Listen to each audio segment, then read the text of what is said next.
Perkenalkan, nama saya Karsari.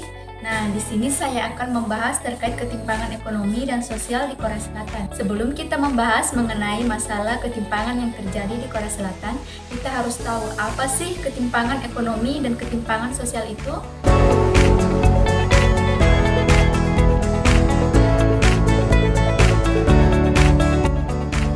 Ketimpangan ekonomi adalah distribusi pendapatan dan kesempatan yang tidak merata antara berbagai kelompok dalam masyarakat. Contohnya, akses digital yang tidak merata, skill dan pendidikan yang tertinggal, kesetaraan pendapatan, dan lain sebagainya. Nah, ketimpangan sosial sendiri merupakan sebuah kondisi yang ada di tengah masyarakat yang menunjukkan adanya ketidakseimbangan akibat perbedaan dari aspek-aspek yang ada di masyarakat, baik dari segi ekonomi, sosial, maupun budaya. Contohnya, orang yang berpendidikan tinggi atau formal lebih mudah mendapatkan akses pekerjaan dibandingkan orang yang tidak berpendidikan formal, serta akses terhadap pendidikan yang kurang merata, kesenjangan dalam akses kesehatan, pelayanan medis, dan ketimpangan lapangan kerja dan upah yang tidak adil. Infrastruktur yang tidak merata juga menjadi faktor yang memperburuk kesenjangan antar daerah loh. Kita masuk pada pembahasan mengenai ketimpangan sosial dan ekonomi di Korea Selatan. Ketimpangan sosial dan ekonomi di Korea Selatan adalah permasalahan yang signifikan dan kompleks. Negara ini telah mengalami pertumbuhan ekonomi yang cepat, namun ketimpangan sosial dan ekonomi masih terlihat dalam beberapa aspek kehidupan masyarakat. Korea Selatan juga masih mengalami kesenjangan ekonomi yang cukup tinggi.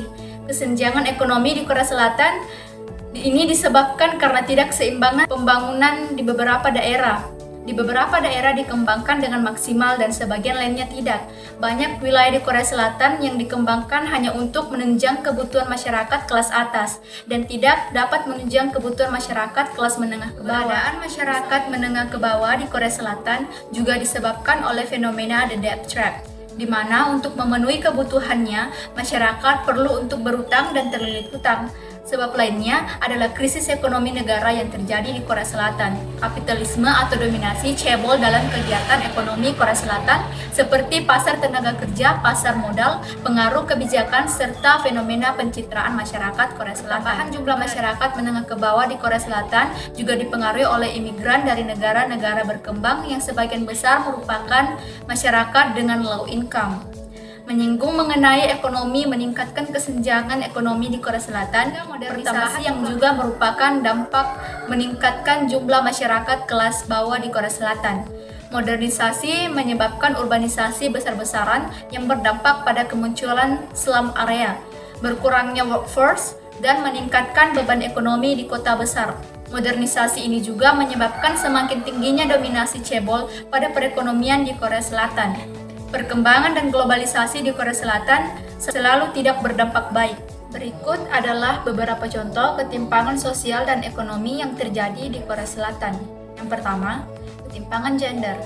Korea Selatan masih menghadapi permasalahan ketimpangan gender, terutama dalam partisipasi pasar tenaga kerja.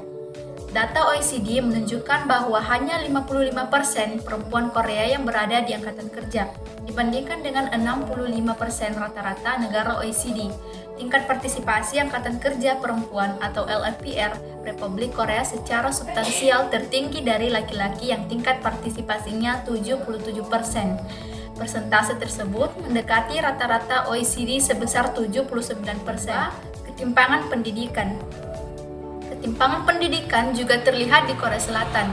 Mereka yang berasal dari keluarga kaya memiliki akses yang lebih baik ke pendidikan yang lebih baik. Sementara mereka yang berasal dari keluarga miskin memiliki kesempatan yang lebih sedikit untuk mendapatkan pendidikan yang lebih baik. Ketiga, ketimpangan pekerjaan. Ketimpangan pekerjaan juga terlihat di Korea Selatan. Mereka yang berasal dari keluarga kaya memiliki kesempatan yang lebih baik untuk mendapatkan pekerjaan yang lebih baik. Sementara mereka yang berasal dari keluarga miskin memiliki kesempatan yang lebih sedikit untuk mendapatkan pekerjaan yang lebih baik. Keempat, ketimpangan kepemimpinan. Ketimpangan dalam kepemimpinan juga terlihat di Korea Selatan. Data dari kantor statistik menunjukkan bahwa jumlah wanita yang memegang jabatan manajerial di perusahaan swasta besar dan pendanaan negara adalah 19,8% tahun lalu, turun dari 20,6% pada tahun 2018. Yang keenam, ketimpangan sosial. Ketimpangan sosial di Korea Selatan juga terlihat dalam bentuk sinkronisasi sosial yang terjadi di antara kalangan sendok emas yang lahir dari keluarga kaya dan kalangan sendok perak yang lahir dari keluarga miskin.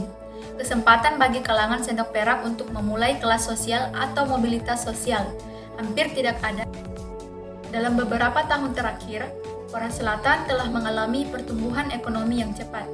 Namun, ketimpangan sosial dan ekonomi masih terlihat dalam beberapa aspek kehidupan masyarakat.